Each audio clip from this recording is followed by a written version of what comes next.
మావయ్య ఇలా చూడండి, భయపడేలా నిలబడిపోయిందో. ఏంట్రా, అమెరికాలో ఉండాల్సినోడు సడన్ గా ఇక్కడ ఉన్నాడేంటా అని షాక్ అయ్యవా? దీనికి ఎంత షాక్ అయ్యేవే? నీకోసం నేను ఒక గిఫ్ట్ కొన్నాను గుర్తుందా? అది చూసావనుకో ఇంకా షాక్ అవుతావు. ఏంటో చూస్తావా? చూడు.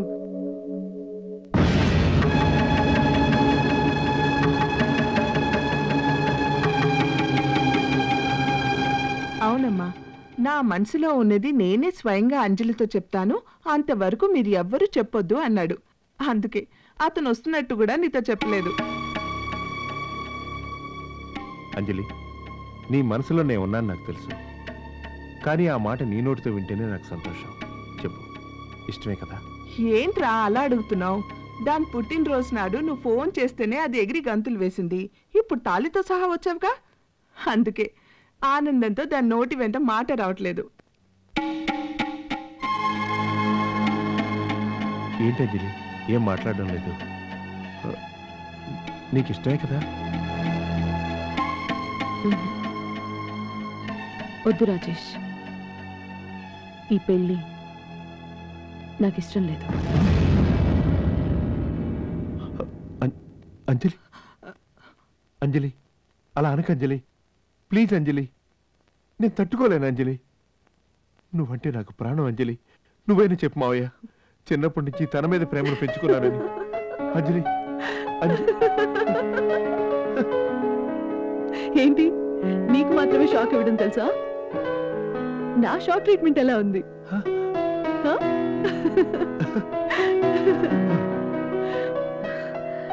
నాకు ఇష్టమే. మావయ్య, అంజలి ఒప్పుకుని చూసావా? ఏ నాకే షాక్ ఇస్తావా? అంజలి ఆగు. అంజలి, అంజలి, అంజలి, అంజలి, అంజలి, మర్యాదగా బయటకు వచ్చేయి. ఎప్పటికైనా బయటకు వస్తావు కదా, అప్పుడు దొరుకుతావులే. మావయ్య, ఈ నెలలోనే పెళ్లి, అలా అని ఏదో అర్జెంట్ పెళ్ళి జరగడానికి వీల్లేదు, చాలా గ్రాండ్ గా జరగాలి. అంజలి, నెక్స్ట్ మంత్ ఈ టైం కల్లా మన ఇద్దరు యుఎస్ లో ఉంటాం. దానికి నువ్వు ఇప్పటి నుంచే ప్రిపేర్ అవ్వాలి. నేను వెళ్ళి నీ వేసే ఏర్పాట్లు చేసిస్తాను, ఓకే?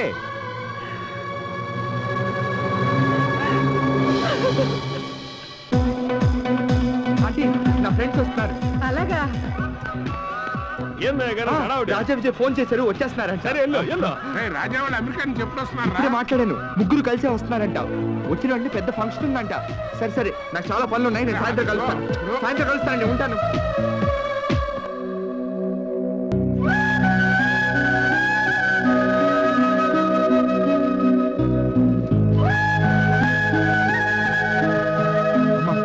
బాగున్నారా? ప్రసాద్ కలెక్టర్ అయిపోయాడు తెలుసా? అది తెలిసే కదా వచ్చింది. అవును, నువ్వు పార్వతమ్మ కొడుకు కదూ? అవునమ్మా. ఎక్కడున్నావేంటి? మేమందరం కలిసే ఉంటున్నాం అమ్మా. కలిసే ఉంటున్నారా? నువ్వేం చేస్తున్నావు? ప్రస్తుతం ఖాళీగానే ఉన్నాను. ఖాళీగా ఉంటున్నావా?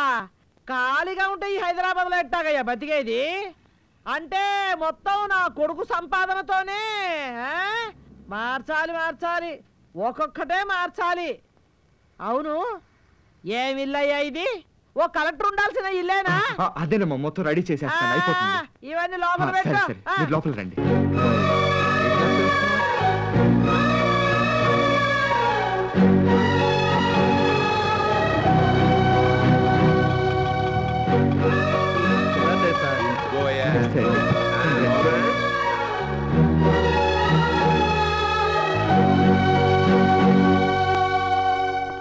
అంజలి, హాయ్ ప్రియా. ఏం జరుగుతుంది ఇక్కడ? నీ లవ్ మ్యాటర్ ఏమైంది? గణేష్కి నీ లవ్ విషయం చెప్పావా లేదా? లేదే. ఏ?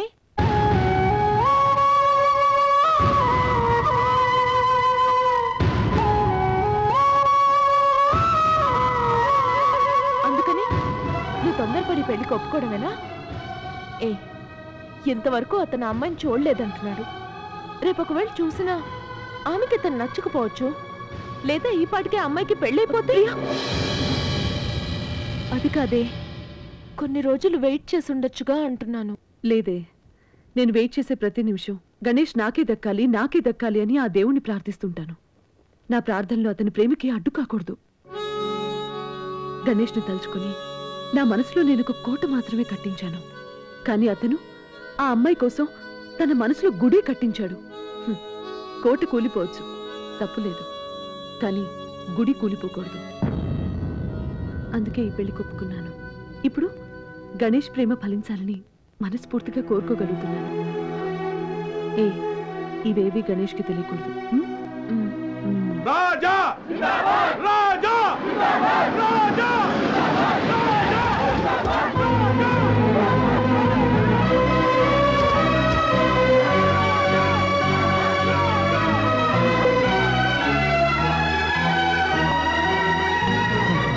ప్రసాద్, ఎలా ఉన్నారా? బాగున్నావా? రేపు ఇచ్చే మిమ్మల్ని ఇలా చూస్తే ఎంత ఆనందంగా తెలుసా? ప్రయాణం బాగా జరిగిందా? చూసి ఎన్ని రోజులైంది. నేను అవతల పోరా, పిల్లలు దిష్టి తీయాలి. ఇరుగు దిష్టి, పొరుగు దిష్టి, ఊళ్ళో వాళ్ళ దిష్టి, ఆ దిష్టి, అన్నీ పోవాలా.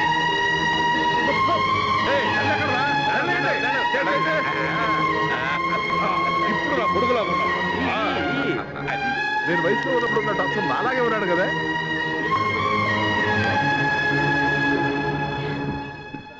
అన్నయ్య, హే బుజ్జి, మీరు వచ్చారా? బాగున్నావా? బాగున్నాను. అరే అరే అరే ప్రసాద్, దాన్ని దించరా. అది ఇంకా చిన్నపిల్ల అనుకుంటున్నావా? అది పెద్దదైంది, దించు.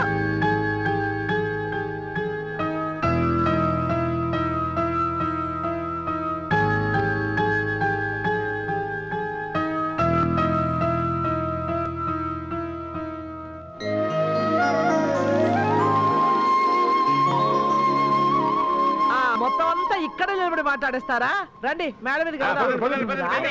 పిల్లలు రండి వెళ్దాం. చూసారా సార్ నా ఫ్రెండ్స్ని? కోటు సూటు వేసుకుని మహారాజుల్లా ఉన్నారు కదా. చూస్తున్నాను రా, అవేవి నాకు కనిపించట్లే. వాళ్ళ కోసం నువ్వు పడ్డ కష్టమే నాకు కనిపిస్తోంది. అది వాళ్ళకు గుర్తుంటే చాలు. సర్లే, వాళ్ళు వచ్చి చాలా రోజులైంది కదా, వాళ్ళకి కావాల్సింది చూస్తూ ఉండు. నాకు ఆ పని ఉంది, మళ్ళా వస్తా. చూడు, సార్ లగేజ్ లోపల పెట్టాలి. రా. అలాగే.